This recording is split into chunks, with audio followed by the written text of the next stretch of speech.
How is the Beck Hopelessness Scale scored? Have you ever wondered how we measure feelings of hopelessness? The Beck Hopelessness Scale is a tool that helps us understand negative expectations about the future. This scale is particularly useful in cognitive behavioral therapy for managing depression. It consists of 20 statements that reflected feelings about the future, motivation, and expectations. Each statement is answered with either true or false, based on how well it describes your thoughts and feelings. Now let's break down the scoring process. First, each of the 20 items is scored in a specific way.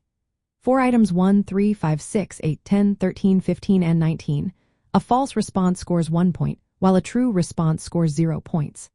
For the remaining items, which are for 7, 9, 11, 12, 14, 16, 17, 18, and 20, a true response scores 1 point, and a false response scores 0 points.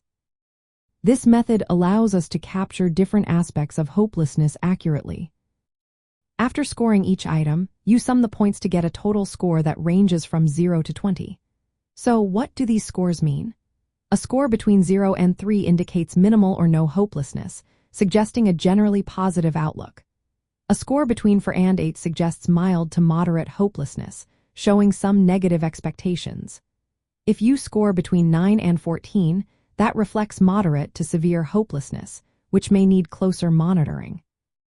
A score from 15 to 20 signifies severe hopelessness, often linked to a high risk of despair.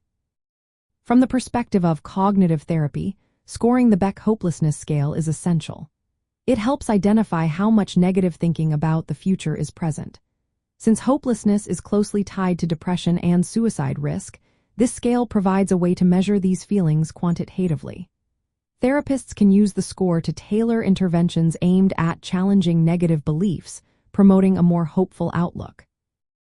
In practical terms, the Beck Hopelessness Scale assists clinicians in several ways.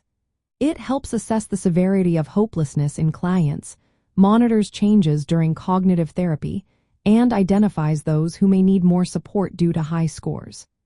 This structured scoring method quantifies a key cognitive factor in depression and suicide risk, guiding targeted therapeutic approaches. Understanding how the Beck Hopelessness Scale is scored can be a vital step in addressing hopelessness in cognitive behavioral therapy.